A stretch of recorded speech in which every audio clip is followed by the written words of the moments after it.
रायगडच्या विकासासाठी खासदार सुनील तटकरे यांचा दिल्ली दरबारी पाठपुरावा. पंतप्रधान नरेंद्र मोदी, गृहमंत्री अमित शहा आणि केंद्रीय मंत्र्यांच्या भेटी. खासदार सुनील तटकरे यांनी दिल्ली दौऱ्यात पंतप्रधान नरेंद्र मोदी, केंद्रीय गृहमंत्री अमित शहा यांच्यासह विविध केंद्रीय मंत्र्यांच्या भेटी घेऊन रायगड आणि कोकणातील विकासात्मक प्रश्नांचा पाठपुरावा केला. मुंबई गोवा महामार्गावरील सुकेळी टोलनाका कार्यान्वित केला जाणार नसल्याचे तटकरे यांनी स्पष्ट केले. ताम्हिणी घाटातील वाहतूक कोंडी आणि दरडींच्या समस्येवर कायमस्वरूपी उपाय म्हणून सुमारे 10 किलोमीटर भुयारी मार्गाचा प्रस्ताव केंद्रासमोर मांडला. रेल्वे मंत्री अश्विनी वैष्णव यांच्या भेटीत रोहा आणि पेन स्थानकाचा अमृत रेल्वे स्थानक योजनेतून विकास आणि लांब पल्ल्याच्या गाड्यांना थांबा देण्याची मागणी करण्यात आली.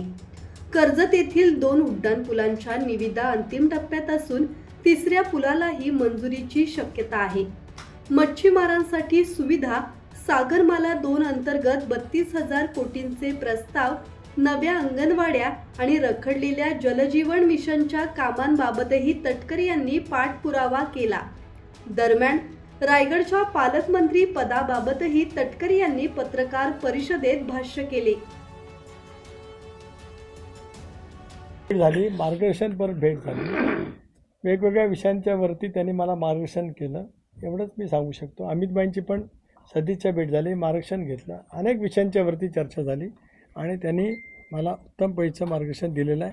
त्या पद्धतीने राष्ट्रवादी काँग्रेस पक्षाचा अध्यक्ष म्हणून, एनडीएचा घटक म्हणून, लोकसभेचा सदस्य म्हणून माझ्याकडनं त्या संदर्भामध्ये माझ्या भूपेंद्र यादव यांची 2 वेळा भेट झाली. उद्धवजी ठाकरे मुख्यमंत्री असताना, आता एकनाथराव शिंदे मुख्यमंत्री असताना, त्यानंतर देवेंद्रजी असताना संबंध इको सेन्सिटिव्ह झोन केवळ आपल्या रोहापुरता सीमित नाही, संबंध पश्चिम घाटात आहे, अगदी सावंतवाडीपासून ते तिथपर्यंत, आणि संबंध देशभरामध्ये आहे. त्याच्यामध्ये काही गावं वगळायचा राज्य सरकारने निर्णय घेतला आहे. उदाहरणार्थ रोहा तालुक्यात धाटाव हे एकच गाव इको सेन्सिटिव्ह झोनमध्ये आहे. बाजूचं किल्ला, लांडर, बोरगर, वाशी, तळागर याच्यातलं कुठलंही गाव इको सेन्सिटिव्ह झोन आहे. धाटाव गाव MIDC सहित आहे.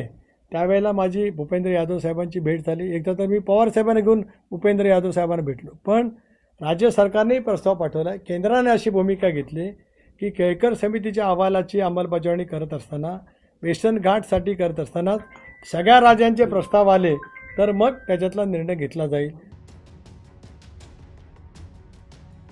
धम्मशील सावंत, संवाद मराठी लाईव्ह, रोहा.